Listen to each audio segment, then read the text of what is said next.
Guys, एक बार Germany में वहां की सरकार ने पेट्रोल के दाम बढ़ा दिए। अब इस चीज का विरोध करने के लिए वहां के लोगों ने जो तरीका आजमाया वो बहुत ही निराला था, जिसे देखने के बाद वहां की सरकार को भी झुकना पड़ा। वो क्या था, मैं आपको बताता हूं। एक्चुअली जैसे ही पेट्रोल के दाम बढ़ाए गए उसके 1 घंटे के अंदर वहां के लोग अपनी कारों को लेकर सड़क पर आए और उसके बाद सड़क पर ही अपनी कारों को छोड़कर चले गए। जी हां गाइस, 10 लाख कारों को सड़क पर देखकर सरकार सख्ते में आ गई और फिर से उन्होंने पेट्रोल के दाम घटा दिए।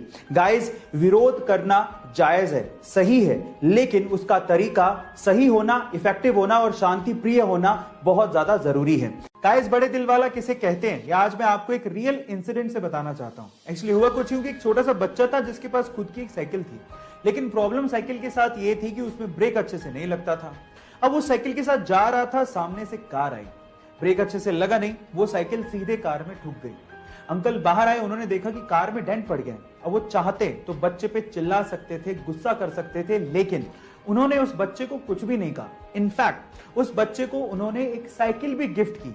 ओह माय गॉड गाइस, वो साइकिल पाके वो छोटा सा बच्चा भावुक हो गया था। इस इंसिडेंट से आपको मैं सिर्फ इतना कहना चाहता हूं कि कभी कभी बेवजह कुछ अच्छा करके देखिए, आपके दिल को बहुत ही सुकून महसूस होगा।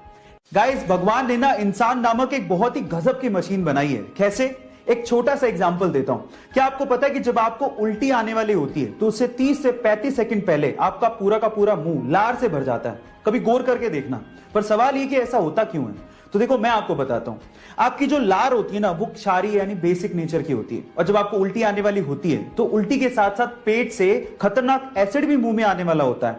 तो उस एसिड को न्यूट्रलाइज करने के लिए और आपके मुंह को बचाने के लिए वो लार पैदा होती है। और उसके अलावा लार 30 से 35 सेकंड पहले पैदा होती है, वो आपको इंडिकेट भी करती है कि आपको उल्टी आ सकती है ना? Amazing fact. गाइस, इस फोटो को ध्यान से देखिए। ये अब तक की किसी भी कैमरे के द्वारा ली गई सबसे साफ फोटो है। खा गए ना धोखा? एक्चुअली ये फोटो नहीं है। आप हैरान हो जाएंगे कि ये एक पेंटिंग है जो कि ऑयल पेंट से बनी है। इनफैक्ट ये इतनी ज्यादा क्लियर है कि पहली बार देखने से तो ऐसा लगता है कि शायद किसी हाई रेजोल्यूशन वाले कैमरे से ली गई फोटो है। ये ऑयल पेंट से बनी है, इसको भी चेक करने के लिए लोग मैग्नीफाइंग ग्लासेस का इस्तेमाल करते हैं। इस पेंटिंग को बहुत सारे अवार्ड्स तक मिल चुके हैं। ये पेंटिंग वर्ल्ड रिनोन चाइना के लेंग जून ने बनाई है। तो इस जीनियस आर्टिस्ट के लिए एक हार्ट तो बनता है।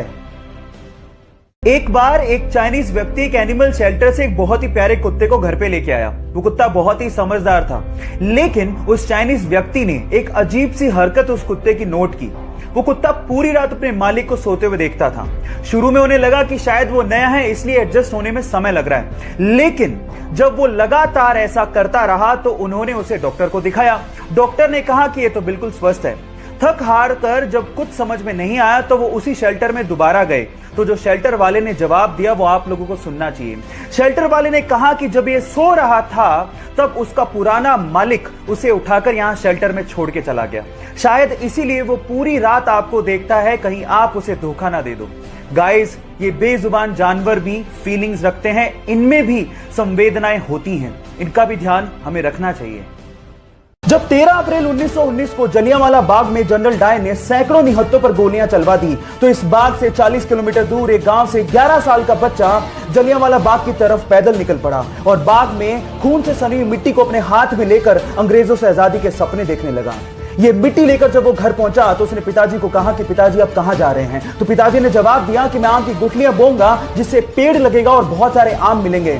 तो जानते हो उस बच्चे ने क्या कहा? उस 11 साल के बच्चे ने कहा कि मैं भी इस खेत में बंदूक बोना चाहता हूं जिससे मुझे बहुत सारी बंदूकें मिलें और मैं अपने देश को आजादी दिला सकूं। इस क्रांतिकारी विचार को रखने वाले का नाम है शहीद भगत सिंह, जो हमारे लिए, इस देश के लिए हंसते हंसते ये कहकर फांसी पर चढ़ गए, सरफरोशी की तमन्ना अब हमारे दिल में है, देखना है जोर कितना बाजुए कातिल में है, बाजुए कातिल में है।